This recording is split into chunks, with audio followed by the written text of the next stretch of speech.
Just like the street lights lit this town, like a fire in a blaze, gotta burn it down. Can't be afraid to leave this out. We got this far, don't know how. I see danger in your eyes. They know we'll burn down the night. Coming just like the sunrise. You know that we gonna let it rain. Tonight we gonna let it rain. Tonight we gonna let it rain. Just like the sunrise, we gonna let it rain.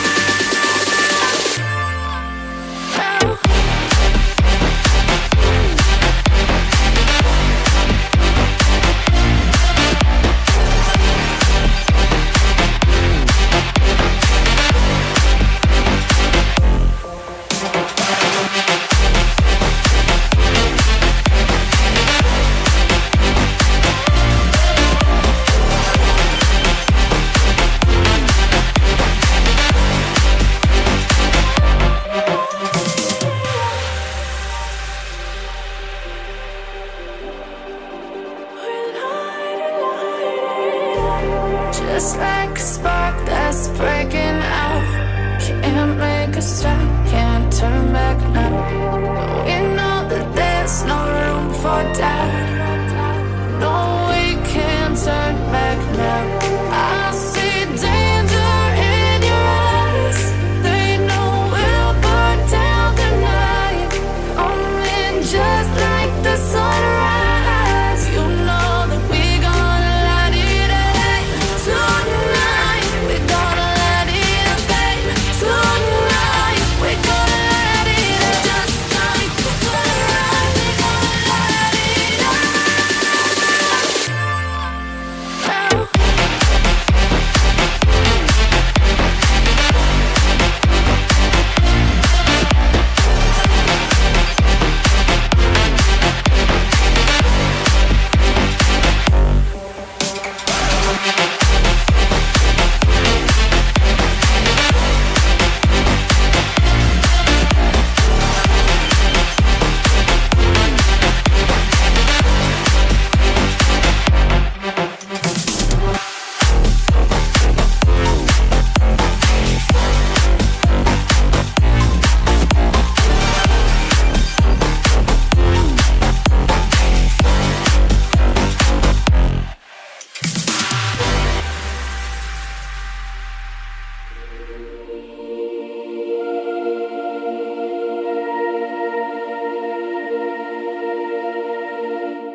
Hello, everyone. Happy Monday. We're time traveling today, so it may or may not be Monday when you watch this. Jester says, "Great to see you after such a long 2 minutes ago." It's true. It's That was a long you time, were- wasn't it? people have been complaining about the fact I have a countdown at the start of the show. They're like, "Oh, I don't like the long preamble on the there's numbers on the countdown. I mean, first of all, if you don't like the song, I guess you're entitled to bad taste. That's fine, whatever. But there's a countdown built in. It's not like other shows where you have to guess how long to skip ahead if you don't want to, shimmy to it. You can actually see exactly how far to go to skip the countdown because there's numbers built in. That's why they're there. People are silly. Goodness. All right. So we just did the show over on Job and Jugs. We did the weekly morning show. If you perchance are not familiar, make sure you subscribe to that channel. And also all the other channels, thus affiliated, because cool things are happening and whatnot. Okay, Phil says I have an email to go look at. I have noted. And speaking of notes, I have an announcement. YouTube has informed me that this channel, Better Than Ember, has surpassed 250K views.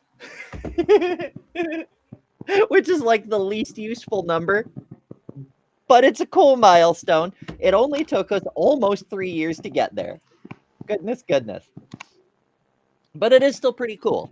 After I got that notification, I spent some time looking at the channel's lifetime analytics. And holy crap, you can see some ups and downs, right? Like shortly after I started, I was going good, and then I was on a few other large channels, and things kind of took off, and then I was no longer on those large channels, and things kind of petered a little bit, and then several large changes in my life happened, and things cratered. It's like I don't even need a journal. I can just look at what happened on my channel, and it's clear what happened when. It's fascinating. But we are at 250,000 views. Some of those views are only 26 seconds, it's true, but some of those views are people who have spent hours and hours with us, and to you, much appreciation. It really, really, really means a lot to me that so many folks want to be here. That's amazing. I love it. So thank you for helping us get to this mini milestone. Eventually, at our current rate, well, no, I can't use current rate because we ended up losing 3 subscribers last week. We got -3 subscribers. We did 7 shows last week and lost 3 subscribers. I don't know what to do, folks, but setting that aside, at our current rate, we will get that silver YouTube plaque sometime in the year 1050 BC. Details. Goodness. Also, I wanted to share a random fact that I came across because of the earlier show. Truck nuts came up as somebody's pet peeve. We were talking pet peeves today, and there have been attempts to pass laws, a lot of them.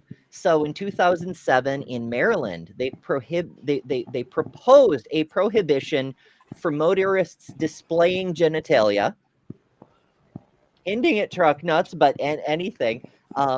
He said, the person who proposed it said on the state record that testicles are vulgar and immoral. So now, all you people out there with testicles, let it be known that in Maryland, it has been entered in the official record, your testicles, the things you were born having, are vulgar and immoral.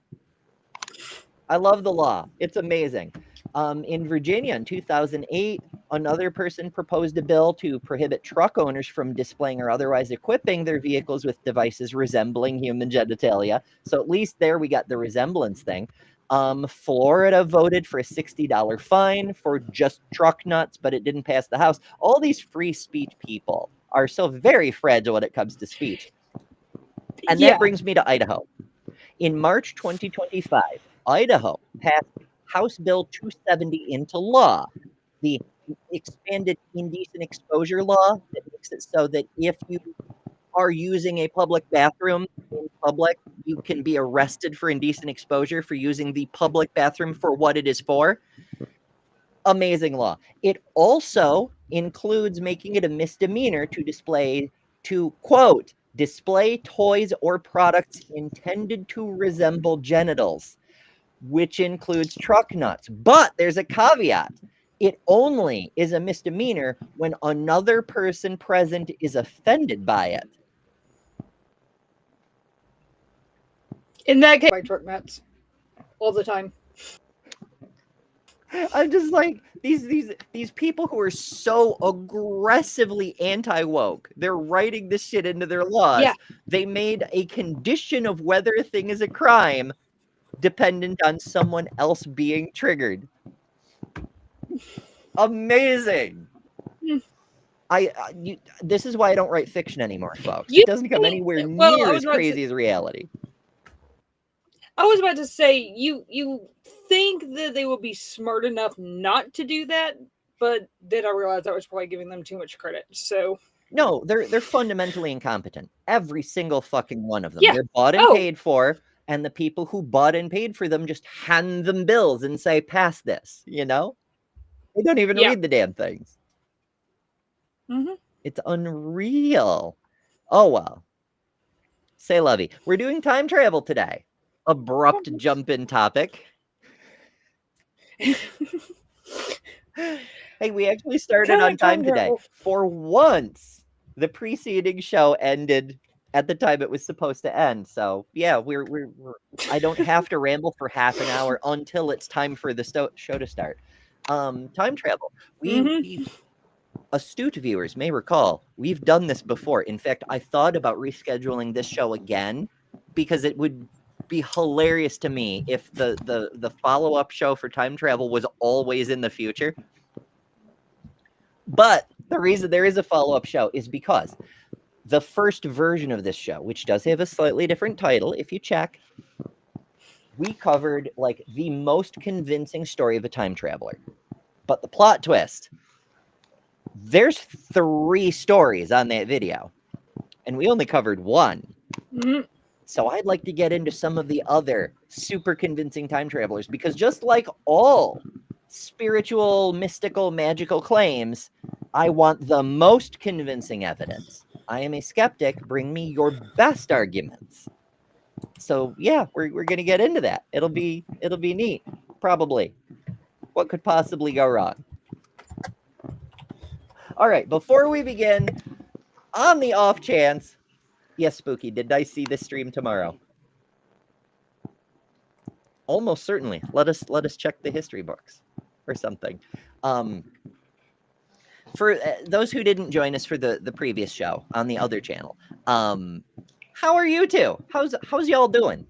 How you How dare feeling? you not? It's Monday. Are you surviving? Greetings, survivors. Thank you all for joining us.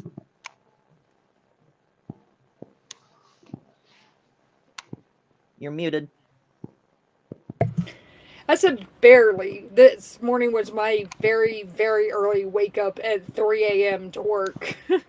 So I worked Oof. for a couple hours, got done surprisingly quickly, went and slept for another like hour, and then went. It's my early wake up day too. Although in fairness, the military parade that happens every morning whether I need to be up or not. So I'm awake at the time. I beat my alarm again. I had my alarm set, so I had enough time to have breakfast, make coffee, get dressed, etc. I was still awake before my alarm because of the fucking military parade. Why do they do that? It's never mind. Not important. Kelly, Yeah, how's you doing? Are you I feeling a little am. better now? I mean, every time I look up, my post nasal drip. So Oof. every so often, it's at least it's coming up.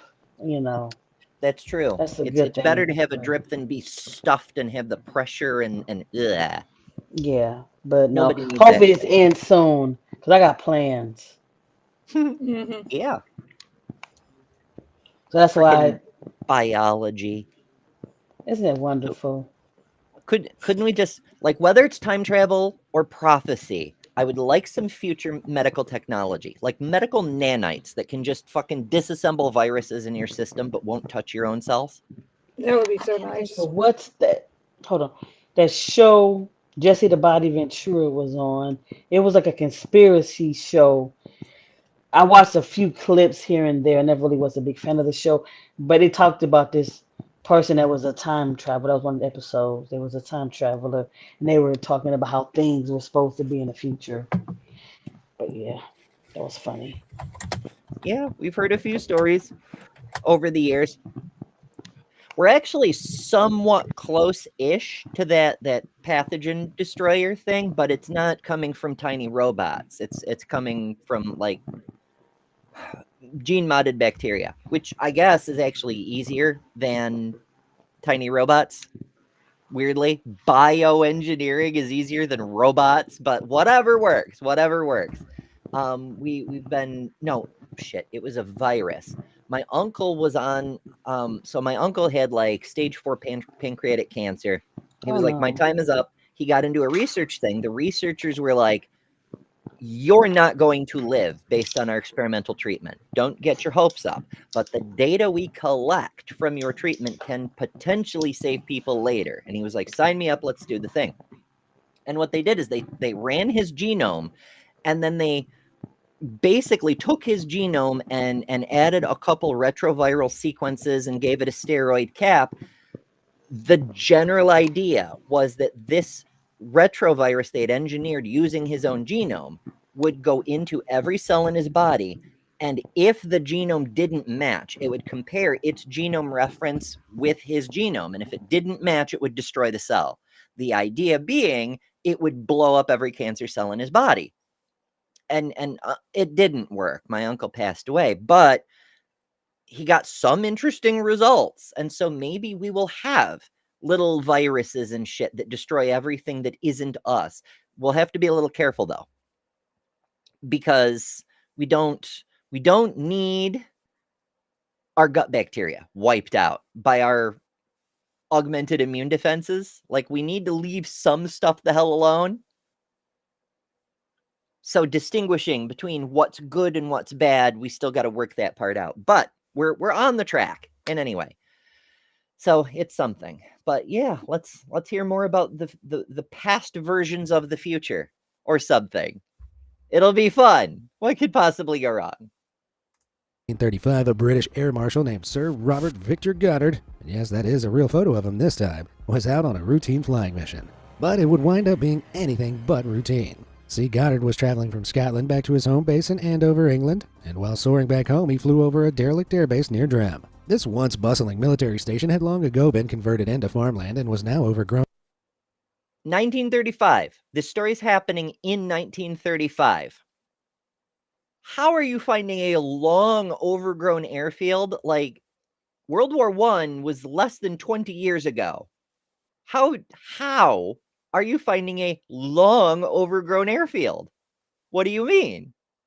There weren't airfields more than 20 years ago. What do you mean? And largely abandoned. While he was glancing at the hangars below, Goddard was shocked to see a storm rolling in out of nowhere. But not just any storm, oh no. These clouds were an otherworldly brown and yellow color, with violent winds blowing from within them. In an instant, Goddard lost control of his plane and plummeted down through the clouds. But the faster he careened through them, the deeper he seemed to go. Eventually he emerged, panic and sweating. Faster and deeper, oh my. But very much alive. Managing to wrestle back control of the plane, he found himself face to face once again with the airbase, only this time.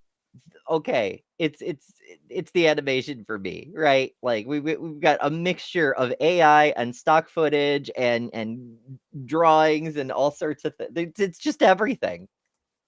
Things were a little different. It wasn't so abandoned. What? In fact, far from the derelict field he'd seen before, there now was a fully functioning airbase bursting with activity and workers assembling strange planes that Goddard had never seen before. The planes were planes he'd never seen before in the overgrown airbase. Like, if it was already overgrown and he time traveled it back when it was in use, we're talking World War I. There is no fucking way a person is a working pilot in 1935 who isn't aware of the aircraft used in World War I. He grew up at the very youngest. He was like 5 years old when this shit was still in use. You know, fuck. Yellow, not the color of RAF planes, and the pilots wore blue overalls rather than the standard issue brown. Where had he gone? When had he gone? Then Goddard was abruptly flung into another tumultuous storm cloud and emerged back at mysteriously, another storm appeared. home base. Seemingly everything was normal again. Bewildered and in shock, he told everyone he could about the incredible experience. Years passed and Goddard's story became well known, but why would anybody believe it? Well, by 1939, something wild happened. The airbase near Drem was renovated, and not only was it back in action, but yellow planes and blue overalls became the RAF's norm. He jumped into the future, and he saw future planes that were 4 years more advanced than his current airplane. Oh my! Whoa. Everything that Goddard saw came true. So back in 1935, had he briefly jumped forward? Yes, all two things he observed. There was airplanes that he didn't recognize in an airbase, and people wore a different colored uniform. All of the two things. Forward in time? The pilot himself claims he must have flown through a time slip, which is kind of like a blip in space-time that can send you to another point in history. If that's Okay, a time slip, that's a different thing. That's not the same as time travel necessarily. It's more akin to a dimensional slip. Like, you're walking along down the street and suddenly, whoop, you're in Soviet United States. It just happens. It's how we get the Mandela effect, is people just fall through into the next dimension over, or they fall through into ours, which is how we get other people having the Mandela effect, and we know they're crazy because that's not how history happened. That sort of thing. So a time slip, similar thing, but you're not actually jumping back and forward through your own time. That's not possible, not through that particular effect. You're slipping to another dimension where time is running slightly faster, slower, and it is that time kind of thing. That's how that works. sounds unbelievable, it's because it is. And many people reckon he was either hallucinating or made the whole thing up for attention. But me, I'm not too sure. It's doubtful an RAF pilot would make silly things up like that, let alone one as celebrated and respected as Victor Goddard. A random hallucination seems... So, I mean, okay. Believe it or not, military service members make shit up all the time. That's where most of our UFO stories come from, especially when you're on a long thing that doesn't require a lot of brain power, but you can't sleep through, like flying a plane back home kind of thing, for example. Also ship duty, a lot of sea monsters, same thing. People keeping watch, looking for something. Eventually you see something, even if there isn't something. Seems equally unlikely, and how do you explain what he saw actually coming true? Simple coincidence? Goddard went on to become a firm believer in the paranormal, and he even... Two things. And also, he's telling this story from the future. He became a firm believer in the paranormal. So the story couldn't have possibly changed on multiple retellings. Oh no. wound up writing books on the subject. I have to say, whether what he saw was real or not, Oh, he wrote books about it. Well, if he wrote books about it, that totally makes it real. Yes. I do believe he at least thought it was. Now, I can't guarantee I'll be able to help you time travel, but I can guarantee you a good time. Why not drop a like and subscribe to the channel today? That way you... That's good advice. Drop a like, subscribe to the channel. Because we talk about all sorts of interesting things every weekday. It's a different topic every day, usually. And I'm starting to plan stuff for December already because I'm an overachiever, even though I am keenly aware I need to do something very different with this channel, because I don't know if y'all are aware. This is my job. This is how I pay for my electricity and food and shit. And so I need it to produce, it needs to make money. So if you want me to, send me money and things, as Maya would say, I don't even need to go into why. Just send me money. All right, so that was Goddard from 1935. Let's fact check his story. See, it's wonderful journalism like this is why you should send me money. Okay, Goddard may be a familiar name because there was a rocket named Goddard and a Dr. Robert Goddard who helped with rocketry in the early World War II era.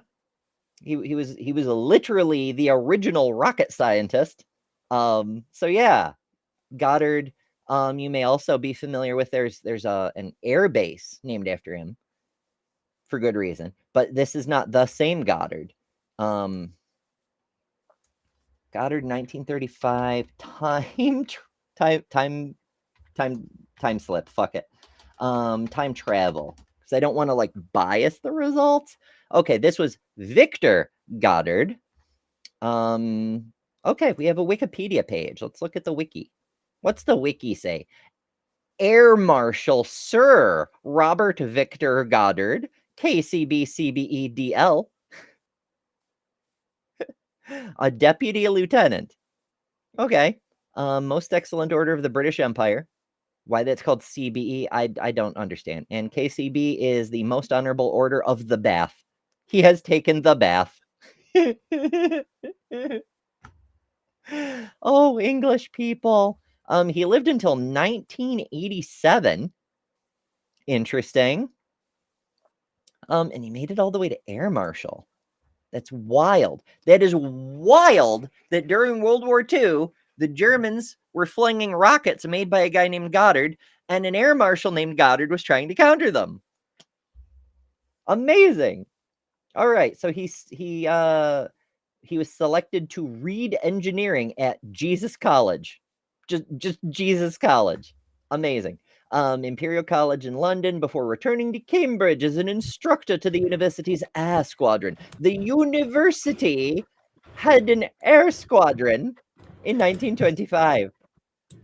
Wow. Royal Naval Staff College, commander to bomber squadron in Iraq in 1929. We just never leave the Middle East alone, do we? Taught in instructor, staff college, appointed deputy director of intelligence at the Air Ministry, and he held this post until the outbreak of the Second World War. So in 1935, he was appointed deputy director of intelligence.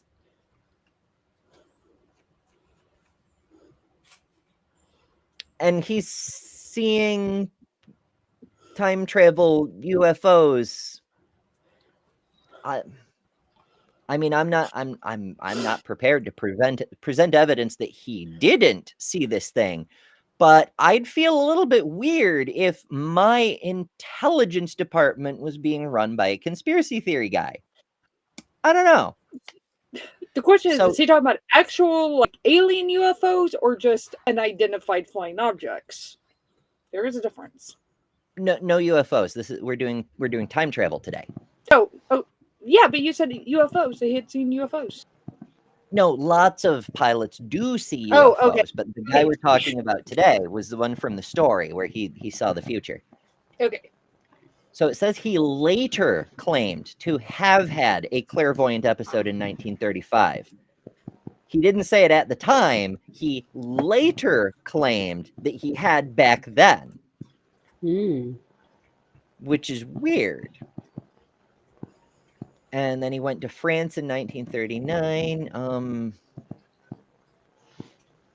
And then he claimed to have witnessed the clairvoyant experience of another officer in China in January 1946. Okay. So he's not saying it's time travel. He's saying it's a clairvoyant episode. According to Goddard, he was at a party in Shanghai and scheduled to fly to Tokyo the same night in 1946 when he heard of another officer having a dream in which Goddard was killed in a plane crash. In the dream, an aircraft was carrying Goddard, two other men, and a woman when it experienced difficulties with atmospheric icing and crashed on a pebbled beach near mountains. So that night, Goddard was persuaded to take two men and a woman on the Douglas Dakota transport flying to Tokyo. As in the officer's dream, the plane iced over and was forced to make a crash landing on the Japanese Isle of Sado. The crash scene, a pebbled beach near mountains, resembled that described in the dream. Unlike the dream, however, nobody died. So ignoring the dream worked out just fine. And we knew it was a prophetic dream because it was published in the newspaper in 1951. So yeah, all of this shit, it smells to high heavens of something that was made up long after the fact as an anecdote. Deviant Outcast made a good point. High altitudes. I am echoing. Hold on. High. Yeah, the mic is popping randomly. Oh yeah. What's going on? I just took my earbuds out. Maybe that'll help. High altitudes, where am I at? And wartime can have interesting effects on people's brains. Mm-hmm. Oh, I mean, high altitude at any time, but when you're under stress, Yeah. Although in 1935 there wasn't technically a war on at the moment. Yeah, not. So, Yeah. it's an adventure. All right, so I'm not convinced by this one. I'm going to rule this nah, probably not. But maybe there's more. Maybe there's more after the like and subscribe call to action here. You'll never miss out on another crazy video just like this one. All done? I'm so glad he calls it a crazy video. I don't feel bad for calling it a crazy video myself now. Awesome. let's dive back in. The Time Authority. Now there's The Time Authority. Now, place your bets. Did Marvel steal this older story for their timeline thing? Or is this a newer thing that people made up recently and pretended was old, the same way Goddard made up his time travel story in the 1950s and pretended he'd been talking about it since 1935? Can you time travel your own time travel story? Retcon your history, I suppose? Possibly. The Time Authority. There's been a whole host of people who have claimed to be the very first time traveler captured on film. But this next guy, known under the pseudonym as Dziga Vertov, has actually developed a following of true believers. In a YouTube interview from 2014, he shared his story. Okay, so how long, just give me a general sense, is your future from now? I'm from the 30th, but that's all I'm going to tell you. I'm operating a little bit under the radar here because there are plenty of people who don't approve of fraternizing with historic citizens. By the 30th, So the future people would have a problem with him telling us past folk what's going to happen. But they used present day identity masking technology that the future people definitely couldn't reverse decrypt. And what do you think you're hiding, Bestie? I don't know. I mean, it's YouTube. Yeah. It's obviously just a prank video. Especially in 2014. That's like all there was on YouTube at the time. Yeah. Wait, 20. When did YouTube start doing videos over 10 minutes? Like, that was not. That was like a while after they started, so I don't. Nah, yeah, it might have been. I'm trying to think of when that was, though. Well, yeah. 2010, says the Google. Okay.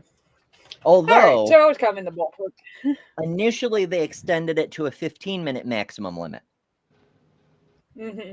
And now it's like however that was the fucking long limit you want. for some time.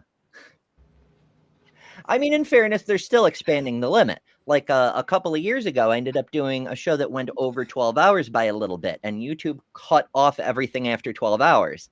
But now you can upload a 24-hour show, and it'll just be fine. Yeah. I was about to say, I've got one thing saved on my YouTube. It's like one of those like white noise, like rain and beach and crap things for people when they're sleeping. So if I'm sleeping, I can just put that on and have the white noise in the background. And I think it's like a 24-hour video. So yeah, I mean, I do a similar thing. I like. It varies from time to time. Recently, I found the MK videos where the various dudes read random memes and shit. It's not so much that it's soothing, it's that it's loud enough to partially drown out my housemates, as long as both my heaters are going and my fan is on full blast. It won't block out my housemates entirely, but it generates enough noise. And that's a pet peeve I wish I'd brought up on the earlier show. I am so sensitive to noise overstimulation. And in order to stop that, I have to be surrounded with immense amounts of noise. And that's frustrating as hell. I'll tell you ones that I use, especially when there's like a lot of activity around. There's a channel called Natural World Facts, and he does a lot of videos on like the deep ocean and stuff. But his voice is like really low, and he talks really like the way that he talks is really good for like sleep videos. The music he picks to put behind it is great. There's no AI or anything, but some of his videos are like over an hour long, so you can just stick them on a playlist and let it go. And you also learn stuff too. So it's the best one I've found so far. Yeah. And then I play with Dr. Kip streams whenever I want to calm down. I don't even know who that is. Yeah, I listen to MK. It's YouTube is full of random wonders. I mean, often I'll listen to, 8 hours of soothing science facts to snooze to or something. Like there's a vast array of stuff, but MK is consistently churning out relatively long content that's at least long enough for me to get to sleep to. I did like 8 hours of World War II history to fall asleep to. And I kept getting angry at it because I kept getting stuff wrong. And I'm just like, no, that's not the case. That's not what happened. So I finally stopped doing It's gonna those. make you furious. Yeah. Yeah, I have learned don't watch stuff in my field because it's going to make me mad. So I just don't do it. Right. It's a good reason why I don't watch my own show when I'm asleep, because like I'll bring a video up like this or something, and future me will think of something that I didn't think of in the moment to say, and then I'll get mad at past me and be like, damn it, I Ember, did why that didn't with I the you do that 24 all hour the thing? time. stream. I did that with a 24-hour stream. I left it up overnight, and every time I came on and I started talking for like even like half a minute or so, it would always wake me up, and I'd be just like, okay, this isn't gonna work. I can't listen to Damn it, myself Lil. at all. I hate it. I hate my voice. I'm not used to Oh, it. I understand about Especially not with listening to your voice. speech. Err. Why didn't I mention that in my speech? Mhm. It's a noof. But yeah, we're still trying to recover from the 24/7 stream. It was a great idea, but it hurt the channel a lot, and we're still lots of people are still not getting notifications. Our views are still not back to where they were on average before we started it. So keep Yeah. that in mind. If you ever have an idea to start a 24/7 stream, put it on its own damn channel, because if you have a certain minimum view count, apparently it doesn't hurt, but if you're under it, it will kill your fucking channel. Yeah. But we don't have the viewers like the ACA because they have a 24-hour, but they actually have their own channel for that though too though. Well, I mean, also it's the nature of their content is such that people are inclined to view their back catalog for like old calls that Matt Dillahunty took, or see how Tracy Harris handles things since she's not around. Like all the people who aren't on the show anymore, they want to see those people, so they'll watch the old stuff. And people, and they noticed at the ACA that people were watching the old stuff, and they're like, hey, let's do a 24/7 stream of the old stuff. So yeah, it made sense in that case. Here, while I try to make content that's rewatchable, that's at least entertaining and hopefully educational, I'm always on my own show, so people don't watch the old shows to see a person who's no longer around anymore. I suppose I could fix that. I could just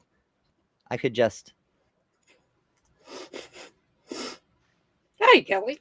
Hey, I'm taking over. go ahead because I didn't want. I have restream, so I'll just take over. Okay, yeah, you can take over because I didn't want to do that. Control over the video. That's the one problem. So I guess we're just. Have you ever seen He's Luther? referring to the century he's from. So around the year 3000. I don't remember that much about it though. It was a while back when I saw it. Yeah, it was a time travel movie. Deviant won't let me quit my own show.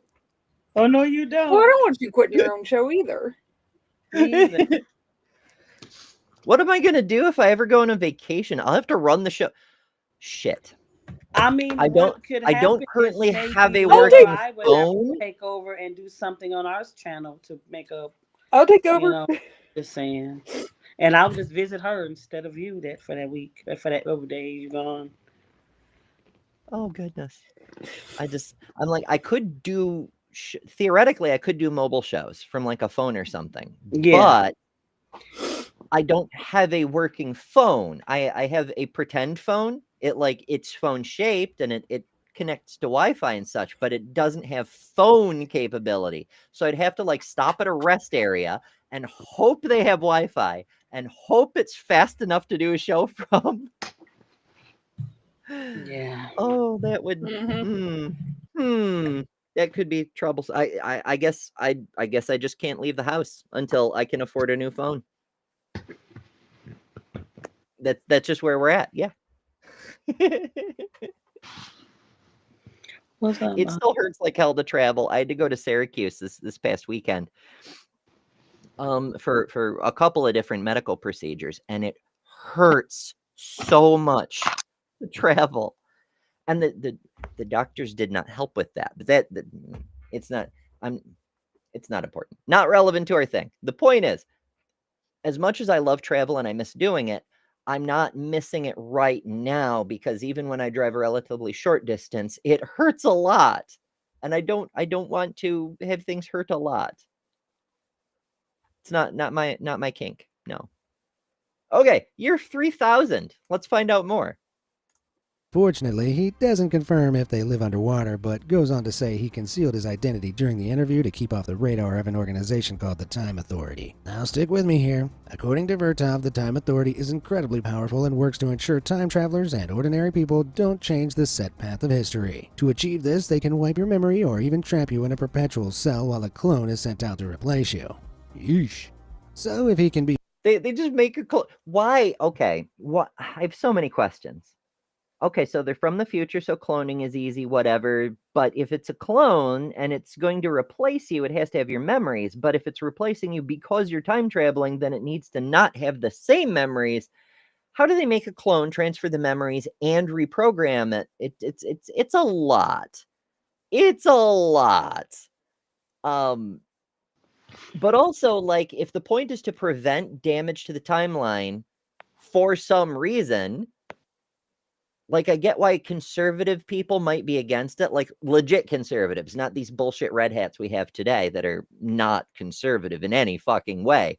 But people are like, the timeline we have may not be good, but it's what we have, and therefore changing it would be wrong. Like, but why though? You know? Like, I understand you can make a change to the timeline and have unintended consequences, and you end up with a worse timeline. But you could also end up with a better timeline. It could be better. This is why I don't buy the we don't want to mess up the timeline crap. Because holy crap, we are in the worst timeline. Get us out of here, please. I know. Someone Now. save Harambe Like, this is and the head all worst this timeline. bullshit off. It's fucking it drives me crazy. Zorkros points out this plot is lifted straight from Asimov's story The End of Eternity, and you are correct. Yes. So it's a great story. You should absolutely read it. But to summarize, there is a agency that controls time travel by using time travel, and well, okay, in fairness, that agency is constantly tweaking the timeline. They're constantly making changes to get everything to the approved timeline and make it perfect and whatever. And so this one character, he runs off to the forbidden area of time because there's no time agents there. And it's in the far future after the human apocalypse or whatever. And I realize you can't really spoil a 50-year-old story or 60 or whatever, but the twist is just it's too good. I mean, it's kind of predictable, but it's also too good. So I'll just leave it at that. But yeah, he's just stealing the plot. That's what's happening here. Megan Fox says Harambe was killed because he was black. Changed my mind. Oof. He believed Vertov risked a lot to do the interview, but why? Well, it wasn't for anything positive, that's for sure. It came with a warning. Your children and great-grandchildren will certainly see catastrophe. Why are they blurring the subtitles? You can't identify the man by his subtitles. We need to be able to... What is he saying? You blurred the subtitles. Ah, nice. Apparently, in the near future, society will collapse and money will cease to exist. However, Hooray! Vertov also assured us that eventually we'll rebuild and learn how to harness limitless resources. Oh, okay then. The interviewer was understandably skeptical of these claims, especially when our future friend refused to offer any proof. Vertov didn't exactly take this skepticism well, though, and stormed off set, never to be seen again. Did he jump back into his time machine and decide the past wasn't worth revisiting? Well, you may never know. But you only have to glance at the comments to see how many people are certain he was the genuine. I mean, if you were gonna stage a time travel story, wouldn't you do exactly that and have the time traveler just storm off, never to be seen again? Like that's at least that's the funniest way to end it, in my opinion. Yeah. Like, Don't. I didn't foresee you asking this line of questioning from my all-knowing future.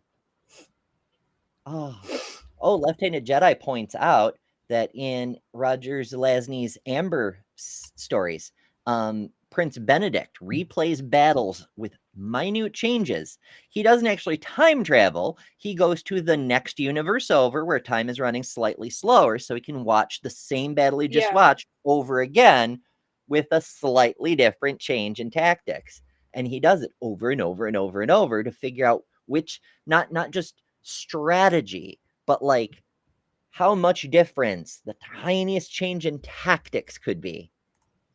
And it's, in a way, it's kind of horrible because you're watching people slaughter each other over and over and over, but learning how to win battles like as cleanly and efficiently as possible in a world where battles are going to happen, that's useful knowledge, you know? John says, this reminds me of the time traveler I met in Seattle behind an AutoZone working on my motorcycle. Why is it all the time travelers are motorcycle mechanics? That's got to be, that trope has to come from somewhere. I don't know. I can't know all the sci-fi folks. Continue an article. I'll be honest, I'm skeptical. Without proof, it's hard to believe anything this man said, but then again, would bringing proof have altered the timeline and angered the so-called time authority? Perhaps. I'm more interested in why his language and pattern of speech doesn't appear to be... You know what would prove it? If him talking about the future caused the time police to show up and drag him off set. Like, see?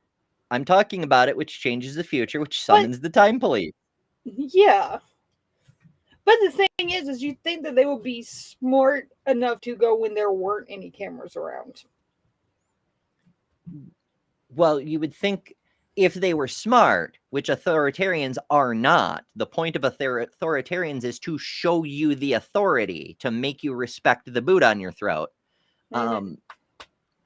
But if they wanted to be smart, they would go back to before the interview and prevent the whole fucking interview from happening. But maybe they can't, because that would be a paradox. Because if you prevent the interview, you never get the alert that someone is meddling with the timeline to go back and stop them. You see? Yeah. Yeah. So allow the interview and then disappear the mofo. That makes sense, right? Yeah, something. I mean, you could, but delete the video after. Like, you can allow the video to exist, but then delete, like, fuck. And it different to ours, despite living 10 centuries in the future. Yeah, jury's out on this one. A very long nap. The jury is out. That's not how skepticism works.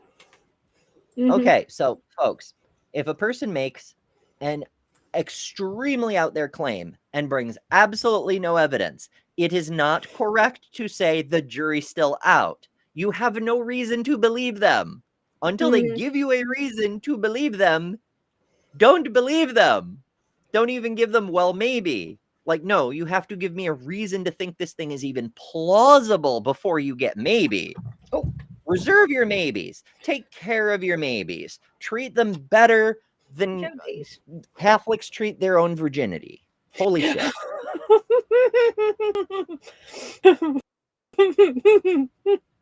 That's not all that careful. At least in my experience. Ever heard a story of... Tell me more about your experience, Lil.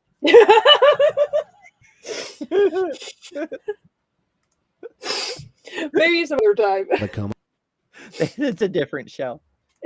A patient waking up and being amazed by how much the world has changed? Well, as crazy as it must be to wake up 20 years later, Paul Amadeus Dynock can one-up that feat. In 1921, he fell into a coma only to wake up in the year 3906. Wowzers. Okay, so that one is... It's really, really on the edge, but it is within the realm of theoretical limits, right? Like there are people's brains in cryostasis right now. You know, they've had their heads chopped off and their heads frozen so that their brains are preserved.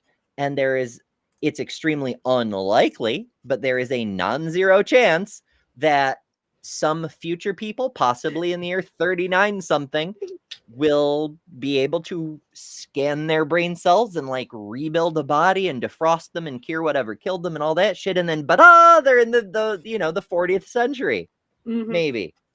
It's not impossible. Vastly unlikely, but not impossible. But if you wake up in the 40th century, congratulations, you're in the 40th century. So how are we hearing about it? How would you Holy even be able to cow, communicate? how's that with for- people? How would what now?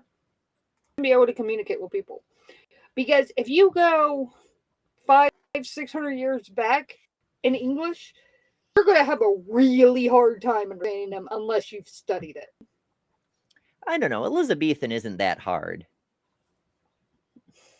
Yeah, but any earlier than that, a little bit. That's right around the time the kind of around that era is kind of the Great Vowel Shift happened too. So it's like people were saying hoose instead of house. So if somebody comes up to you and says hoose, you're gonna be like, "What the hell? No, it's house." I mean, I just assume they're Scotch. Come on, lad, come back to me, hoose. An issue too. So,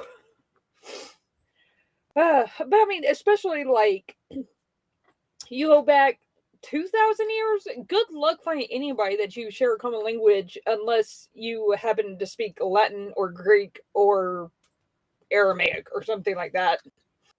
Ah, that's Or an like idea. Speak a Old language Norse. from even further back that scholars of the time you're traveling to may also know. Mm-hmm. I mean, if I you're mean, you could going probably to go learn over Latin, Latin. though, you probably could learn Old English. You could. True. But Latin Yeah. might be more useful. I mean, you could only talk to the priests and shit, but at least there'd be someone who understands you in every European country. I mean, yeah. Yeah, just go to the Vatican. Il Popa, I bring news from the future. Turns out you cause a dark age, you asshole, and then you invade the people trying to bring you the fucking lost academic texts to bring us back into the future. Like, the Crusades and the Renaissance happened one after the other for very good reason, you know? The Islamic world was making innovations. Did you know that not only did they invent the numeral 0, those some bitches had working steam engines in the 11th century? Not only did we cause our own dark age, we caused another dark age in the Islamic world. Christians suck. For time travel. Right, so a little background. Dynock was a Swiss teacher born in 1884. He fell madly in love with a woman who ended up leaving him for a rich man, sending him into a deep depression. Then in 1917, he was diagnosed with encephalitis lethargica, the sleeping disease. Man, can this guy catch a... Sleeping encephalitis. All right, let's look that one up. I can't even spell it. Encephalitis. Oh, Google heard me. I got ENCE and it brought up encephalitis lethargica. It's an atypical form of encephalitis, which is how I know Google was listening to me, because it's an atypical thing. So why would it bring it up in the first suggestions, you know? Also known as von economoencephalitis, or sleeping sickness, or sleepy sickness. It was first described in 1917 by neurologist Constantin von Economo and pathologist Jean-René Cruchet. So this was a brand new thing when this dude supposedly had the thing. Amazing. But what does it mean? It attacks the brain, leaving victims statue-like, speechless, and motionless. Between 1915 and 1926, an epidemic spread around the world. The exact number of people infected is unknown, but it is estimated that more than 1 million people contracted the disease during the epidemic, which directly caused more than 500,000 deaths. Most of those who survived never recovered. They were statue people. And holy shit, there's some horrifying photos. I'm not even gonna. Yeah. No, it's Yeah. bad. It's bad. Some people who got a more mild form became unable to control their behavior, and they became known as delinquents. They had some neurological damage, changes of personality, restlessness, irregular sleep, emotional instability, crying spells, temper tantrums, impulsivity, unpredictability, what Economo described as moral insanity. You know, like MAGA. Temper tantrums, meltdowns, all kinds of uncontrollable moral, just, yeah. Hold on. Is this a resurgence of the same disease, perhaps? Children with severe developmental delays. Okay, it's definitely MAGA. Yeah, there's a lot. There's quite a lot. 25 to 90% of adults exposed suffered some psychological problem. However, remember, psychology in the early 20th century wasn't super advanced, so diagnoses like hysteria were still things that were considered normal, you know? So it's hard to say. It's hard, but yeah, there's a lot of shit. But TLDR, if it knocked you into a coma, the odds were very, very high. You did not wake the fuck up. To break? Did he Because of say the 1817 Yeah, that's what or Deviant 1917? asked. 1917. That's what I thought. Okay. Yar. Megan, I should hope that by the 40th century we can custom tailor our bodies. I mean, That would be theoretically we can do that now. We just don't want to because fuck people. Because it comes. Yeah. Though I will get a tummy tuck. Suck this good in. I ain't gonna lie. Okay. Everybody's hearing different things, so let's just rewind. We can do that. We have that power. So, dude is from. Damn it! Go back. Fuck it. Close enough. Dynock was a Swiss teacher born in 1884. He fell madly in love with a woman who ended up leaving him for a rich man, sending him into a deep depression. Then in 1917... See, in 1917. So he was born in the 1800s, lost his lady love somewhere in adulthood, but in 1917, the thing happens. He was diagnosed with encephalitis lethargica, the sleeping disease. Yeah. Man, can this guy catch a break? Because of the disease, he found himself randomly falling unconscious for long periods of time, culminating in the infamous coma of 1921. This time... So it took him until 1921 to actually fall into a coma. Interesting. Hey, Kip. When Dynock awoke, he was in a hospital, but one completely unlike the Zurich hospital he'd been comatose in. And the location wasn't the only thing that had changed. He was in a completely different body. Dynock found himself inhabiting the form of a physicist. He was in a different body. Oh, man. So is this astral travel, or did they rebuild his body from like a leftover brain or something? Captain America. Now I'm really curious, if future people tried to rebuild my body, what would they get?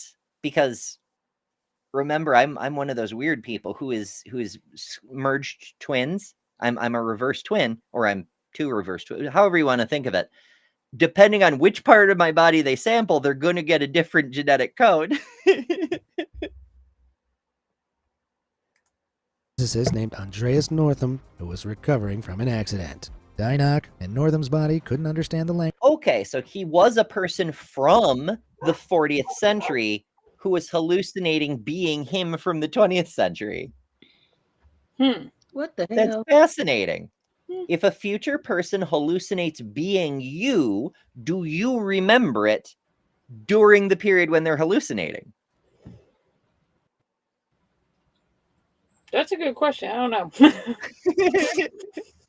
Well, maybe the ideas would be like deja vu or something like that. You know, I'm just making up stuff. But they don't know. Like, I remember this happening, but did it really happen? That's what I think that they probably would think. If they was true, which I don't think any of this is true, but you know, hey.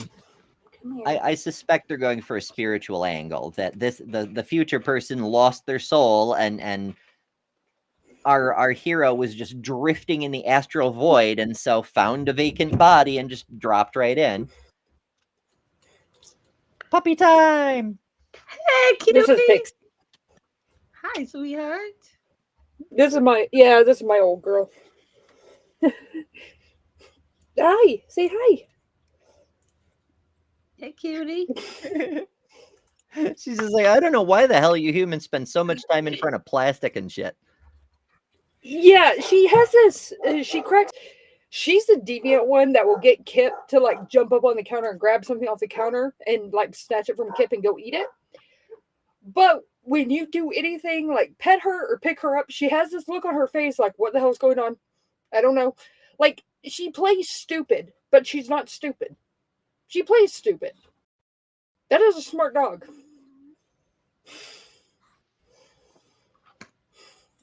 She's teaching them bad habits. Dogs are often smarter than their owners. Or at least more clever. She's definitely more clever. I'll give her that. Yeah. Jester sends a super chat for $2. Thank you, Jester. Thank you. And says, look, I can make better timelines, but they branch. And that's a good point. You don't automatically get the better timeline. They branch. You have to jump to the other branch somehow. Can we tear this branch down? Yeah. There's There's a story called Rabbits. It was originally a podcast, but it's been redone in various different forms. And TLDR,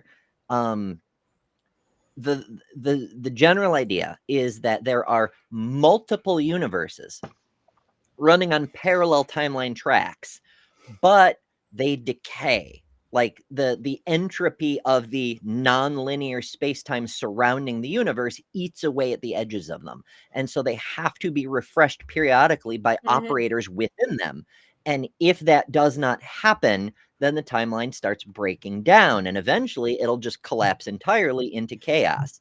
And when that happens, the inhabitants of that universe get shoved into the next universe over, either direction, and their minds incorporate with their analogs in that timeline if such a person is still alive.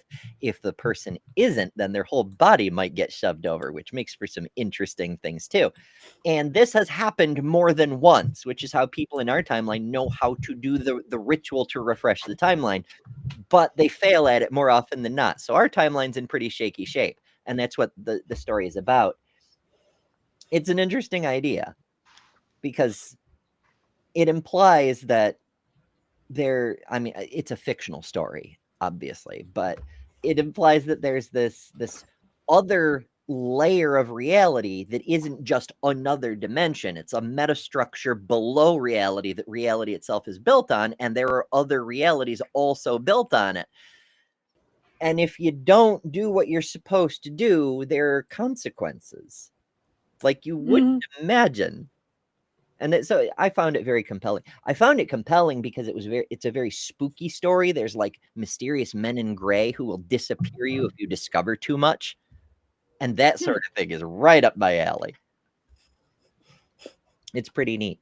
I also want to mention, Aunt Jer points out, there's a historical psychology video describing children with childhood psychosis. And the symptoms are basically what we call autism. Yeah. I want to mention because it demonstrates that psychology is still a very developing field. And the further back you go, the screwier the diagnoses are, the less they're based on what we might consider sound science. Yeah. But also, there's a rash of people running around going, oh, there was no ADHD and autism in my day. No, we called it other shit, you asshole. Yeah. Our diagnoses have improved. Yeah, like I literally had to explain that to somebody like 2 weeks ago. I'm like, no, it was a thing. It's just the way that we diagnose it and the way we recognize it has changed. So there's more people that fit the diagnosis that are on the spectrum that before we would probably only recognize one half of it. if that. So, or consider that as diagnostically important, or however they will word it. They were just hyper or sugar Yeah. or some reason. Yeah. Oh, you're just hyper, not paying defiance, attention. No, that's Mhm. not it. Like, I can't focus. lazy. Too much I mean, sugar That's or why something. I it's always say I like think I'm both of my undiagnosed. sons. Yeah, like both of my sons were diagnosed with ADHD pretty early on, before they were 10. It took me into my late 30s to get diagnosed. I'm still not That shouldn't have been. technically. Like my Yeah, son has that autism, still shouldn't but be a he's thing. highly functioning. He Mhm. didn't find out till he was in high school that he had it. Yeah. And sometimes they just won't diagnose you with something because Mm-hmm. they disagree with that lifestyle choice. Or so there's so much judgmentalism. Also, I super chat from earlier. While I was off on a rant or something, Lil Trade sent us $5. Thank you, Lil, and says the Three Musketeers. I don't know about I don't think I have. I said we're the charmed ones. That's what I say. Yeah. Hell yeah. Yeah, that could work too. Yeah, but we do all have emojis, and members get to play with the emojis because emojis are If you cool. can't play with us, that's the next best thing. I know well, I want to say we're digital dolls, but technically, I'm a doll. Details. I'm just here. Long as I'm not a doll, you blow up. But yeah, I only noticed that because of Jester Super J, because I was off on one of my things in another window looking up Goddard or who the fuck knows what, and I missed it go by before. So yeah, and things. But yeah, Andrew says it's unfortunate how neurodivergent people, children, have been treated in the past and currently. And yes, absolutely. I mean, like I was saying, sometimes they just won't diagnose you because they don't believe in the diagnosis, right? Like, my son is way more further down the spectrum than I am. And there were still psychiatrists and psychologists who just would not we don't want to label him with a diagnosis that'll follow him his entire life. Bitch, he needs a diagnosis to access services from the school district. He can't get those things he needs to do the school without the diagnosis. Why they tell me the same thing with my children? The same exact thing. Like, no, something is wrong. Something is still wrong. It's just so weird how people withhold diagnoses. Like, it's not a thing. Dude, giving an incorrect diagnosis is bad, right? Like if someone, if you, for example, say you're a trans person, for instance, and they diagnose you with fucking hysteria, and that you need to be institutionalized until you get over your hysteria, and you're whatever the fuck, like that's not helpful. That does harm and doesn't help with the actual thing, right?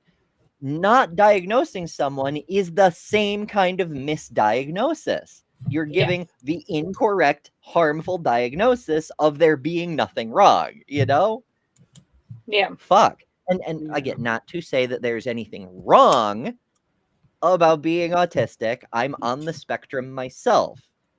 Just in the context of trying to diagnose. It's the way our this is one of the issues. I realize I'm interrupting myself a lot. One of the big issues I have with the way modern psychology is set up is that everything is pathologized. We can't have alternate ways of being human. There is what has been labeled normative, and everything else is a defect. It's a leftover of the eugenics years, and we haven't managed to purge that shit throughout numerous attempts at restructuring the discipline.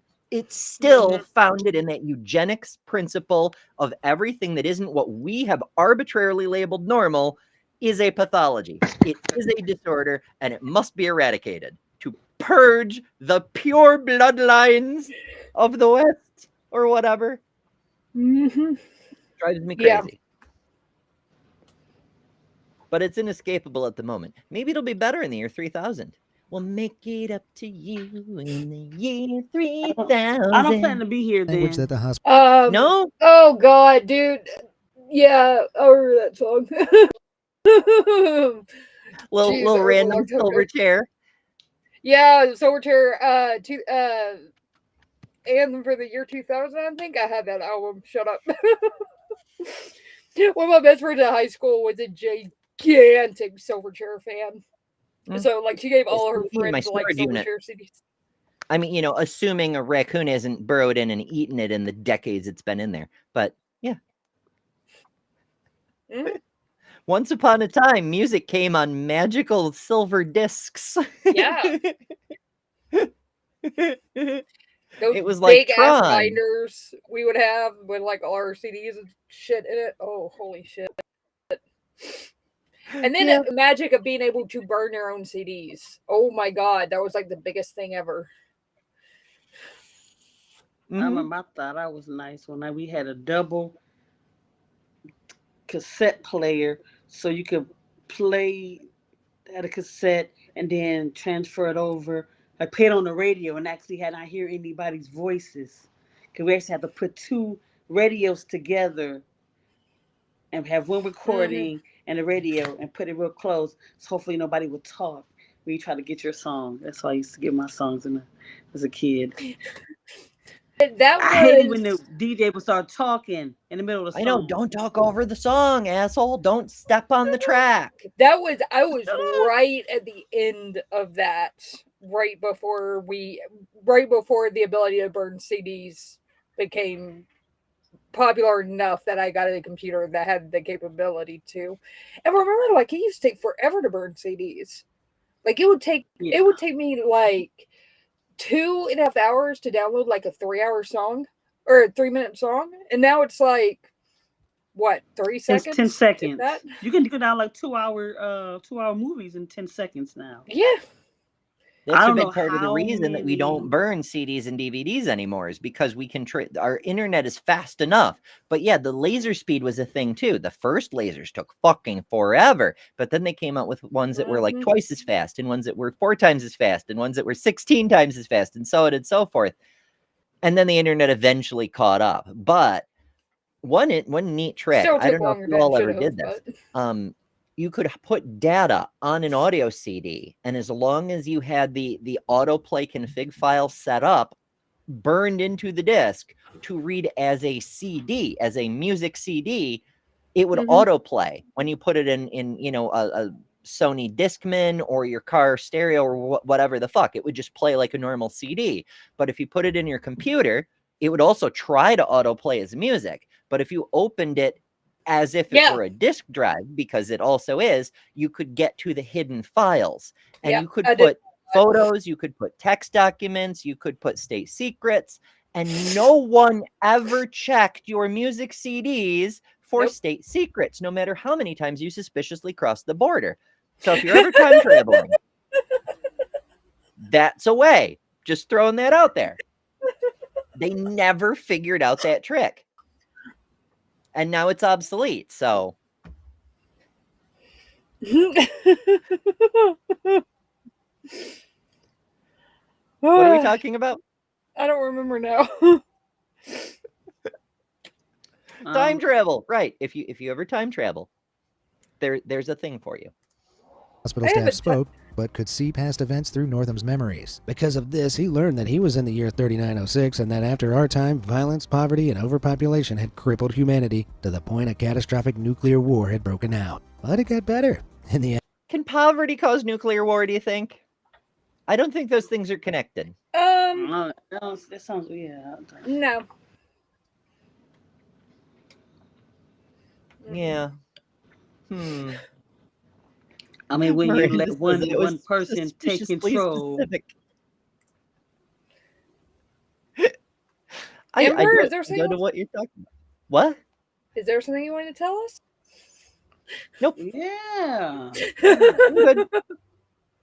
This whole time you've been from 3906? No, goodness, no. 3906 is awful. You want to go to the 52nd century if you want a vacation. I mean, I've been just saying pirate this entire time I've been on the air. I don't know why anyone would be surprised at this point.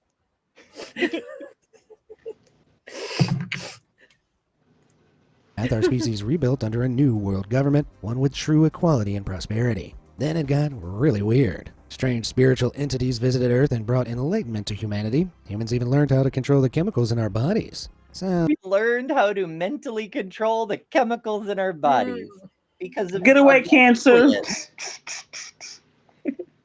The aliens who are also angels. Why not? What is it with 20th century people and like the aliens or the angels, man? Just smoke this magic herb and you can control the chemicals in your body. sounds pretty fantastical, but we are talking almost 2,000 years into the future here. It's safe to say that after centuries of turmoil, the world of 3906 was essentially a utopia. Heck, people only worked for 2 years and then retired. Think of all the free time I'd have to Morse dance. While living in the future, Dynak fell in love with a woman who he believed was the reincarnation of his lost love, but it wasn't to last forever. Finally, after a year of utopia, he Sure, reincarnations too. Why not? I mean, he's a reincarnation, kind of.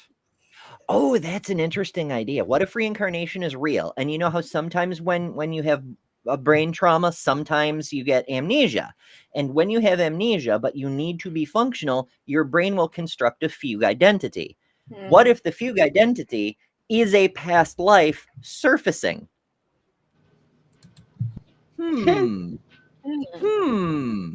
Because you've forgotten your past life during your baby period, right? But it's still in there. Sort of. Maybe? Probably not. I don't remember my past life. I probably was a slave or something. I don't remember that. The spice must flow. The melange.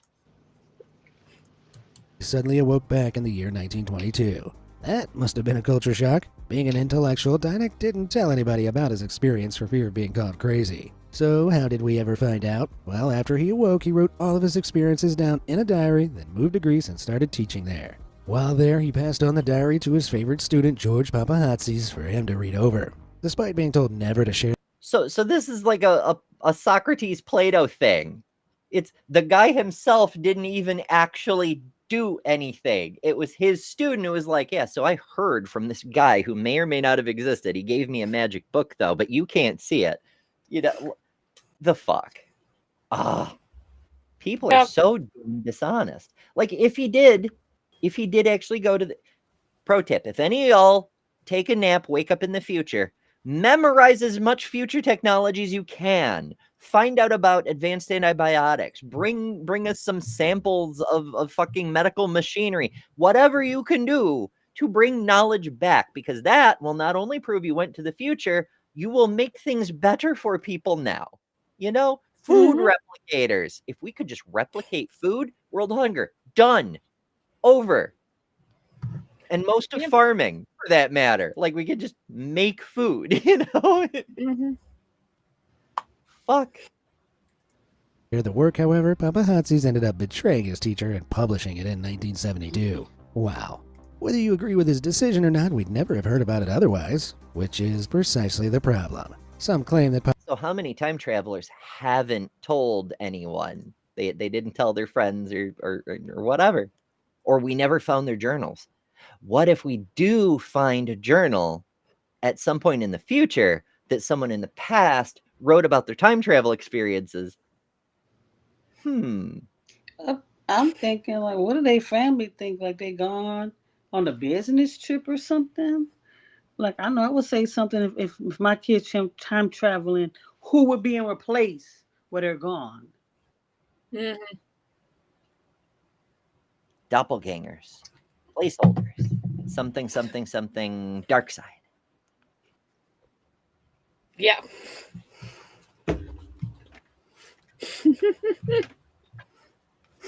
This one. If only you knew the power.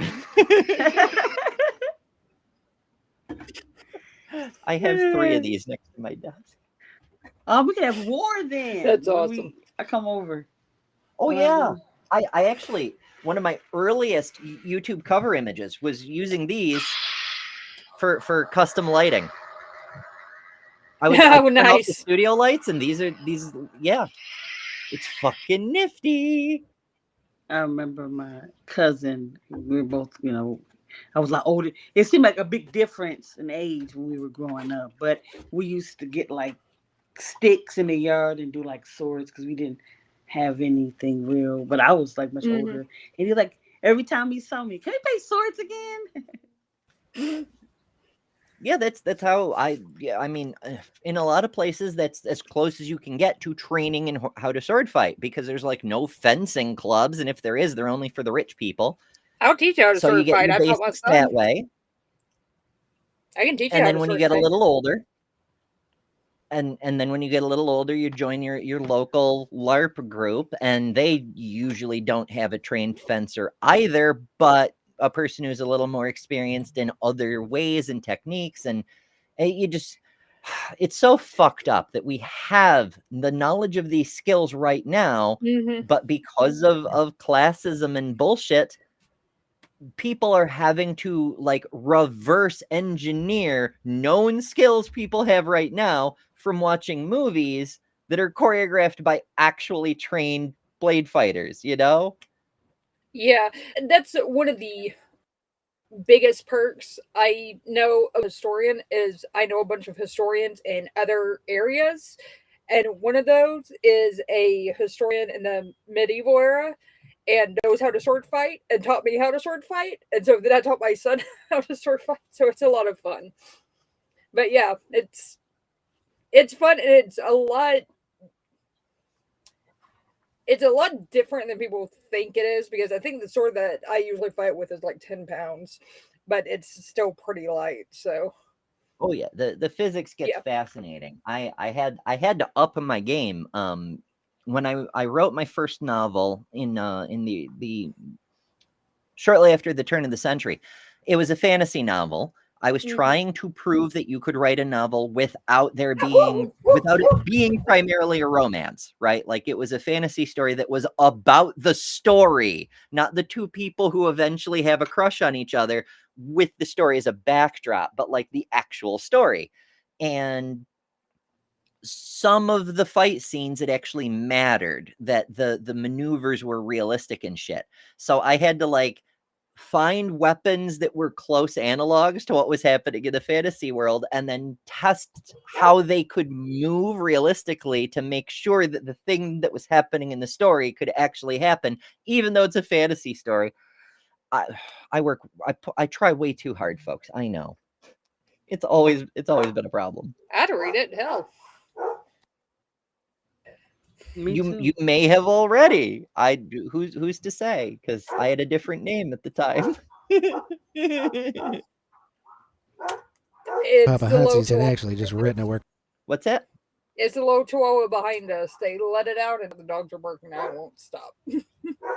Oh, that one you Oh talked yes, earlier. I hear the dog's getting all excited. Why'd that sound like a person mimicking a dog bark? Dr. Kip, dog-shaped Dr. Kip has achieved sentience. It's Dr. Kip, yeah. Woof, woof. What did that dog just say? Woof. Okay, what Deviant had a lot of stuff to say. Oh yeah, Deviant's messages come in packets. Yeah. Deviant says ADHD were identified as MBD, minimal brain damage, in the 1930s. In 1962, damage was changed to dysfunction. In 1968, the DSM named it hyperkinetic childhood dysfunction. In 1980, it was replaced with ADD, attention deficit brain damage. And in 1987, ADHD was named. But the symptoms we recognize as ADD/ADHD today were first identified in 1789 by Dr. Sir Alexander Crichton. So there. Oh, I didn't even put up the second part of the message I was reading. It's fine. It's fine. Yeah, so all of it, when they say disorder, they mean brain damage.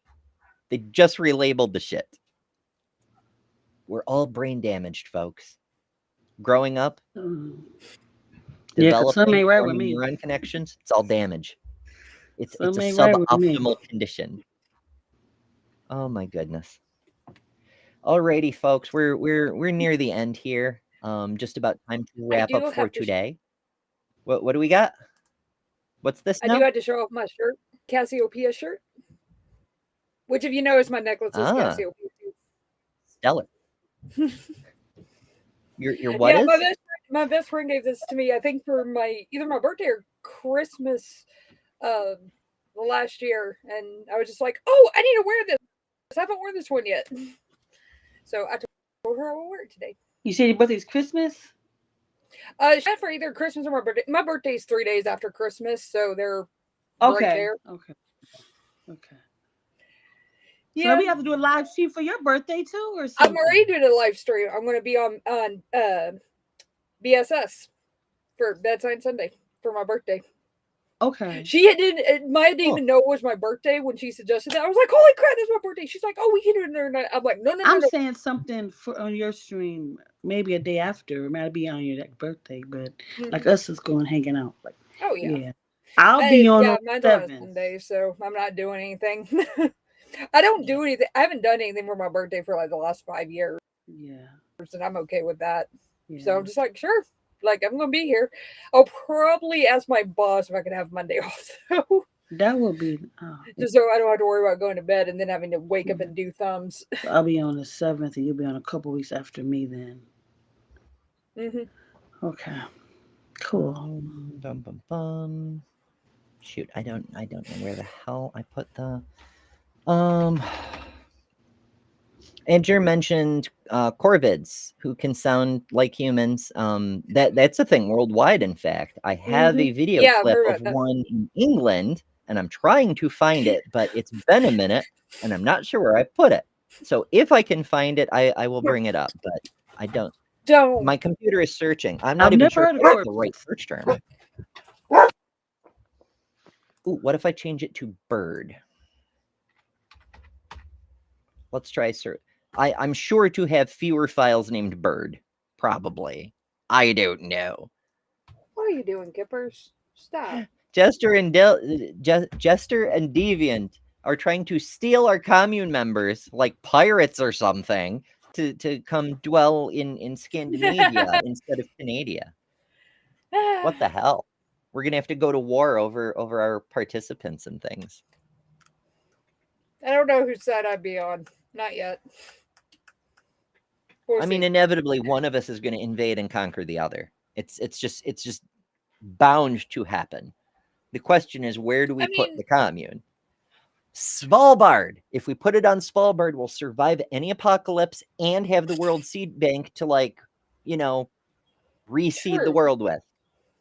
True. There's a couple of seed banks, though, spread around. There are. Mm-hmm.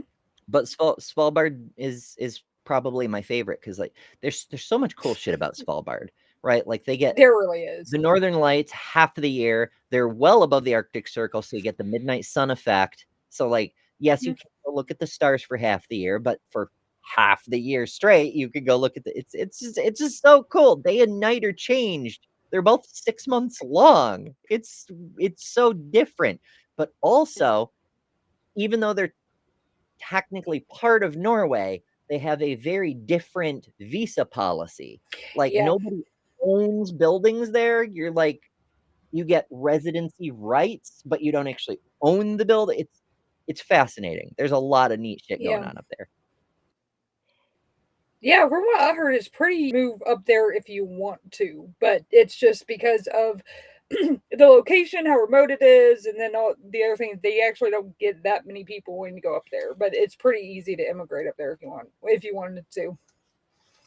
So that's what I heard. Yeah, anyway. I mean, Norway itself isn't like super restrictive or whatever, but Svalbard has its own, and it's Svalbard visa, maybe? Okay, yeah, it's a visa-free zone for visiting and living. Entry does require passing through mainland Norway, which may require a visa, but the Svalbard Treaty grants access. You have to be able to support yourself as there is no welfare system, and you won't automatically be a Norwegian citizen. So you do need a valid passport to get there. But if you can get there and if you can survive, that's all you need is just go live there. Hell, let's go there. Hell yeah. Better than this place. It's a possibility. Oh no. Apparently, on? healthcare is only available to Norwegians and workers employed by a Norwegian. So Do we know you Norwegian? would still have to use the hospital. You have to be a Norwegian. You can't even go to the hospital. Or That's they don't crazy. Norwegian, so all we have to do is find a Norwegian to start a business and hire us. Ta-da!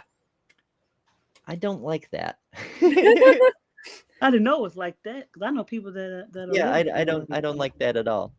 Alrighty, folks, we're at our time for today. Thank you all so much for joining us. Before we go, super chats for today. Lil sent us $5, 3 Musketeers with our emojis because we have emojis because we're cool kids over here. And Jester sent us $2 saying, "Look, I can make better timelines, but they branch," which is worth knowing. So thank you both. That, believe it or not, even small super chats help a lot. This literally is how I pay for food. You know, it matters. It means a lot to me, and I appreciate it. Thank you all for joining us. Do remember to like, subscribe, especially share, because the algorithm is not showing these videos.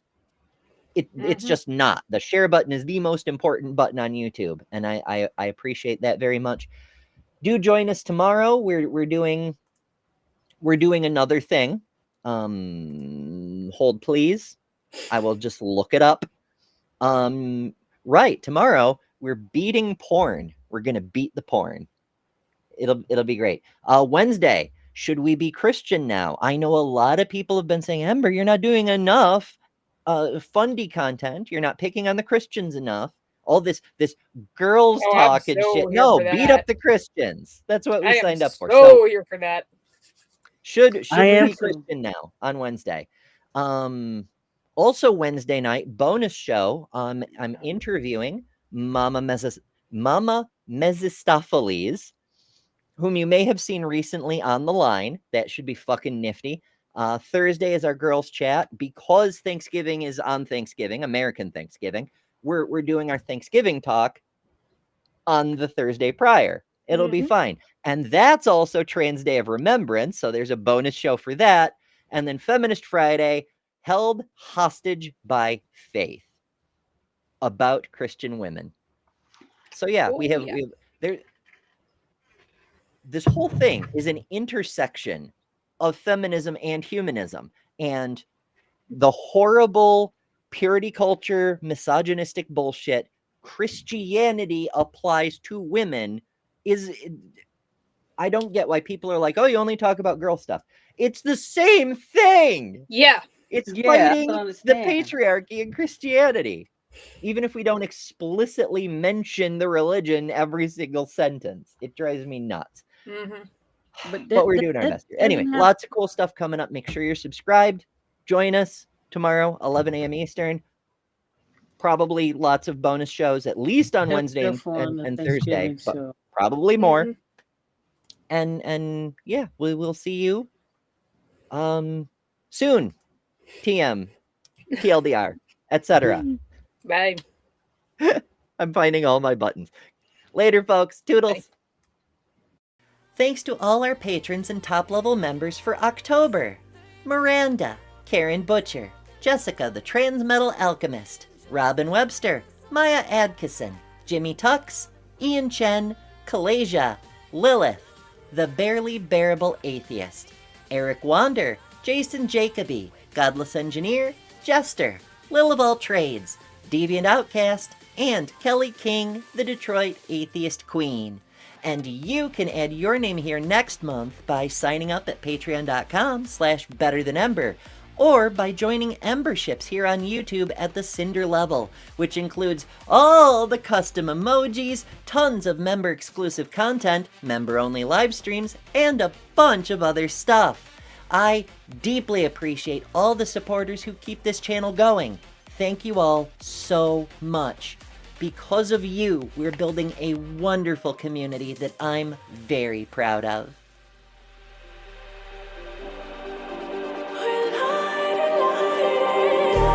Just like a spark that's breaking out, can't make a stop.